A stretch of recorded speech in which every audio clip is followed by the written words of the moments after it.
In the United States, Black women make up only 1.8% of science and engineering employees, according to the National Science Foundation.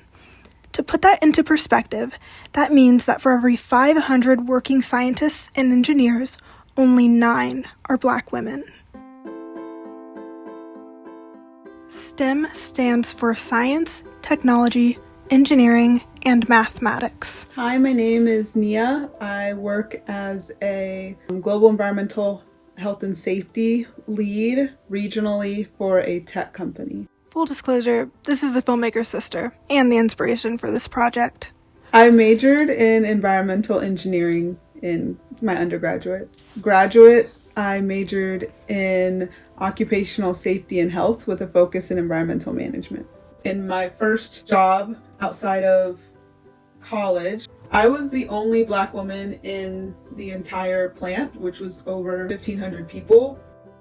And I was one of 2 Black individuals in the entire plant. I think the biggest asset has been creating safe spaces for Black women in STEM where people can get advice or get mentorship from other people that look like you. There is a group called STEM Social that was founded by Camille Smith in Philadelphia, Pennsylvania, and she has social events or mixers all over the East Coast, and I have been able to attend 2 of those, and it has been a great opportunity to talk about what we all do in the STEM fields, as well as relate to other women in STEM. It's been a nice community to be a part of. My name is Camille Smith. I'm an associate upstream process development scientist, and my company is a biopharmaceutical company. We make medications. In undergrad, I studied chemical engineering. I was also on a pre-medical track while I was studying engineering, and I had minors in biochemical engineering and ethics. I think a very common experience that Black women experience is we always change our hair. I think hair is a very beautiful thing and something that, we tend to pride ourselves on. So I do, like a lot of other Black women, change my hair on a regular basis. And I've been working at my company for about 3.5 years. And for the first, I want to say 2 years, which is kind of embarrassing to say, I've had peers and coworkers and LT members confuse me for other people, as well as think that I'm new to the company because I've changed my hair, which is rather disheartening given my very large contributions to the projects that I work on. There were multiple times throughout my undergraduate career that I did not want to finish, and it was honestly relying on the very few other Black people in the class. There was a total of 4 of us, 1 other Black woman, that I really had to lean on to, encourage me, and they had to lean on me to encourage them to, complete our degree on time.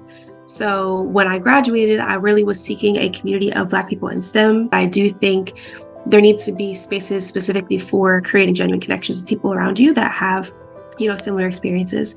So STEM Social was born out of a need for me to find a community, and I realized that that was a very common experience that other people experience as well. So here it is. So one specifically for Black women in STEM.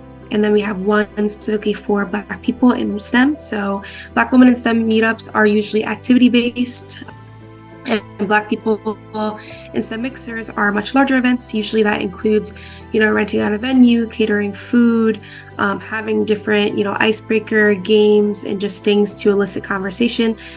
Usually we might have raffles. And also something very unique about the mixers is anything that we generate at those mixers go directly towards scholarships for Black undergraduate and graduate STEM students. I'll walk into a class and there's 1 Black girl and I'll be like, oh, that's my person. I have to connect with her and stuff because it just makes me feel comfortable. Hi, my name's Bella. I am a neuroscience CSD major and I am a junior. I originally came in, I wanted to be a doctor. I still kind of have that in the back burner, but also a career in speech pathology, being an SLP, specifically for people with strokes, is also very interesting for me. I was kind of just surrounded. My mother is a statistician, everyone else in my family that went to college went for something sciencey. So I kind of was just like, yeah, I'll probably do that. Started with the basic like chemistry major, and then I was like, let me find something I like. I was naturally probably pretty geared towards science. Hi, my name is Lashina. I am a junior studying public health and psychology. Currently, my career goal is to be an obstetrician gynecologist. Because I went to a high school for health professions, my junior year, you either enter a health field or you just stick to the regular curriculum. And I decided to do the medical assistant route. So I guess in my later years of high school, I entered my STEM loving era. As a Black woman in college in an engineering major, there weren't that many of us, but we kind of all knew each other, I guess. There was probably 3 in my graduating class. One of my best friends is one of the other engineering majors from my class. So we created a community around that, but otherwise the demographic of individuals I went to school with definitely represents the field as well. Obviously there's other demographics, but I would say in majority is just males, mostly white, yes. It was very difficult. It was very lonely. I am the first engineer in my family and really just STEM person in general in my family. So although my family was very, very supportive and I loved them down, there wasn't really anyone to look up to. So I was really paving the way for myself. So what comes with that is a lot of imposter syndrome, a lot of questioning yourself, a lot of just general discomfort, unfortunately some discrimination as well. Undergrad was very difficult, but I'm very happy that I persevered through it. Good and bad. I feel like I like finding people like me, and it makes me extremely happy that I am seeing more Black people in general be in my field, and I'm meeting more Black women specifically too. And some of my best friends are women that I've met in class. That makes me happy, but also you have the downside, and I'm pretty sure a lot of Black women will agree with this. You get talked down to a lot. You'll face a lot of doubt, or people being like, are you sure about that? And you'll see your colleagues kind of not get treated that way. And I think that's discouraging. And I think that's a way to kind of weed us out of a career that we could really want. Challenging, and also I get degraded really often, and it's slightly depressing, but it's entering a classroom where all your fellow peers are either white men or white women, and you're one of 2 or 3 Black women. You rarely receive Black women in my classes, and I was mentioned before, all my professors are white, and I think as an institution that has diverse students, they should also have diverse faculties. It definitely makes me have to work harder, and oh my god, I can't. I think I have to put my best forward. I can't relax. I have to come into a space fully prepared, or else they're gonna think I'm less than, or that I'm not worthy of being in that space. And I think a lot of Black women experience that, especially being in a PWI. Sometimes I kind of look at the white students, and I'm just you guys are having a different experience than me. Not only just me being Black, but also I come from a low income background and stuff like that.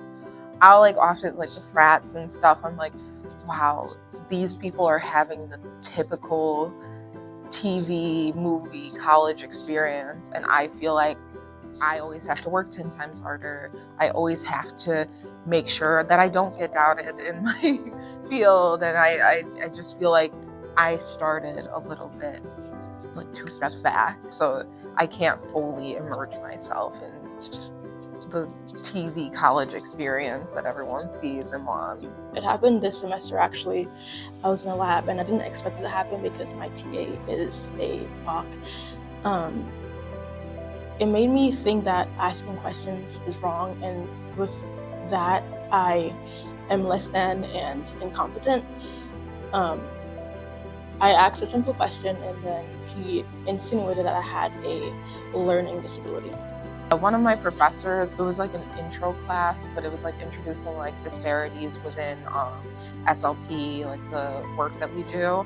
And she was like, I will set up tables and stuff and I will practically have to like beg advertising this career to Black people in general, because like in my career in the field, Black people are constantly overdiagnosed with speech disorders or missed for things like autism and stuff like that.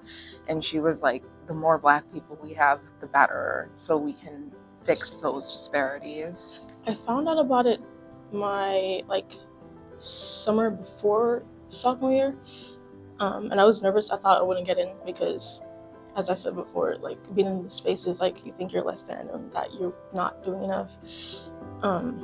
It was a really good experience. We didn't only engage in like academic things, we also like engaged in like self-care and therapeutic things also. So I think we should like all engage in WISE. If you're a woman of color in STEM, please, it's a good organization. I want everyone that hears this and is able to connect with me to know that you actually can rely on me for help or advice. Use social media as a resource and use me as a resource and STEM Social as a resource. Don't be afraid to reach out. We need Black OBGYNs. I am sick of trying to find like an OB and they're all men or white women. Like women, you do relate to us, but you're also not a Black woman. You're not experiencing what we're experiencing. You're not having to be told that, oh, you have a higher pain tolerance, when we obviously do not, because we're human. We are human. We need more Black OBs.